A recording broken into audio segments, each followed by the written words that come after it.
Alright, so I'm going to start off by saying I am by no means any kind of expert on grass, sod, or landscaping, but I'm just going to show you guys my journey here and some little tidbits I kind of picked up.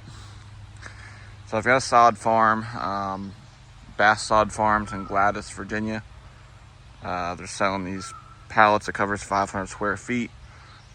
Each pallet's around $250 a pallet. With tax. So pretty much 500 square feet will cover like this half area, and I'm using this other pallet to cover this area. So you'll just have to measure out your area you're trying to cover if you're putting down sod. So one thing you want to do is keep your sod in some shade if you can, and if you do have to have it out in the sun, every so often have a garden hose out and just keep it, you don't have to like soak it, but just keep it damp.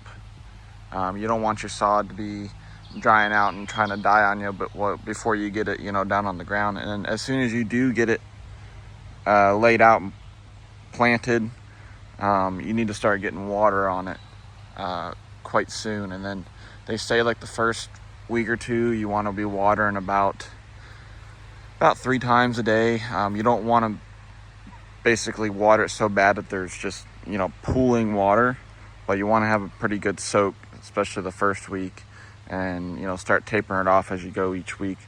And I think they say by like a month or so, things are rooted in, and you can carefully go over it with like a push mower. I wouldn't recommend using a riding lawnmower, at least for probably 6 weeks, maybe a couple months. Everything's really rooted in good. Laying it down is pretty straightforward. The best thing to do is have a utility knife, just a simple utility knife like this. And when you come over obstacles or whatever you want to call them, like this drainage hole, let's see. Yeah.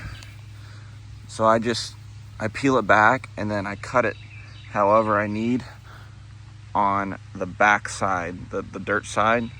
And once you cut it good with this knife, all you gotta do is go down about that, length of the blade, and it pulls right apart. You can tear it with your hand. It's not as pretty. With this simple utility knife, you can make really nice cuts. And I'll show you over here in the pond area when we get over there. Some of my cuts there. So, when you're placing this stuff, I've just been using my foot and kind of like pressing the seams together. And that'll work for you. One thing that people have recommended that I'm not doing just because I don't know, I don't really care that much, I guess. I think it looks fine the way it is. You can make it all a lot more uniform and mate it with your soil a lot nicer with a water roller or some kind of roller to make it all nice and even and flat once you lay it down. And this also mates it with your new soil. And then if you have Virginia clay, Tennessee clay, or Kentucky really hard to grow soil, you're going to want to bring in nice, you call manufacturer, but the landscape supply people, they make this stuff. They use compost and put in their special enrichment stuff in there. So you'll want to put in good topsoil. So, you're not wasting, you put all this money in a nice sod, you want it to grow right. You don't want to take the sod, and chance it at growing on this nasty clay stuff that doesn't really grow very well. There's not a lot of nutrients in there. You have to treat this soil, aerate it real good. That's the basics. Like I said, I'm not an expert, so that's the step I'm not doing. I'm not doing the roller.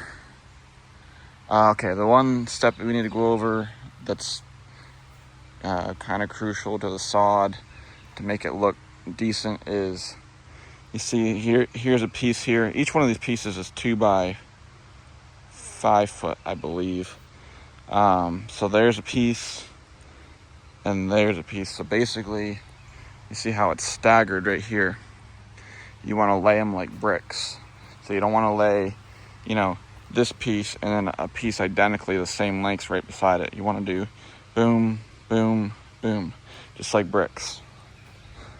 And then when you get to sections, you know, where, so like let's say here you got this section and then it ends right here, but you want to end here, you just put a new piece here and then, you know, cut it and keep your brick layout, and it keeps it all pretty even. So this looks pretty decent. Like I said, I'm not using a roller.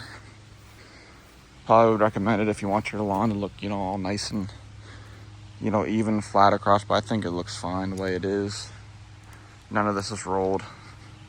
This is all just pressed in with my foot. I just pressed the seams in real good. All of this is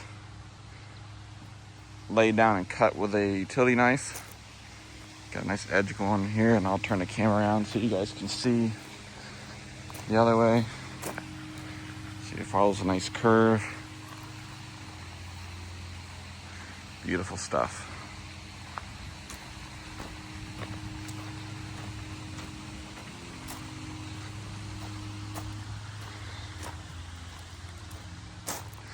But yeah, it's pretty straightforward. Laying it out, do the brick pattern, press in your seams with your feet.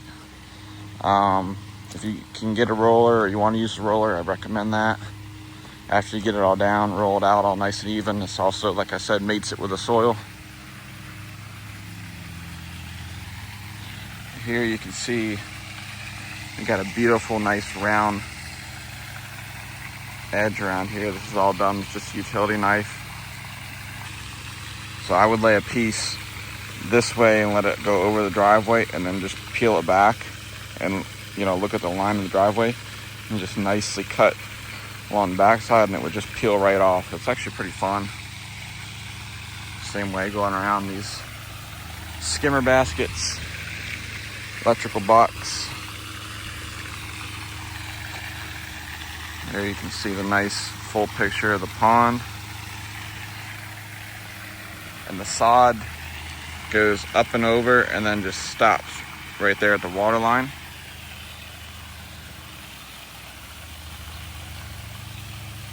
And like I said, no roller. It's all just foot pressed in together.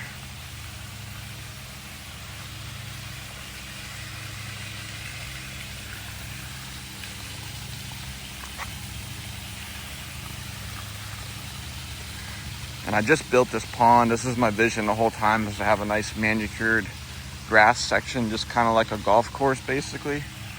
I didn't want to have, you know, all the crazy rocks and stuff all around. I wanted this nice green grass, water feature. Really nice and clean. Here you can see my cut with a utility knife. Nice, beautiful circle. And I've got my sprinklers set. I don't have good water pressure here, so I can't run a bunch of sprinklers at once. So I have it set up so I do the sides off the source of the shop, the source of the house, and then I switch to the ends. I have it all set up in zones. But basically, just make sure you cover your whole area real good. First couple weeks, about 3 times a day. Also depends, you know, on your rainfall too, how much sun you have. But yeah, that's my sod project. Got a little bank here.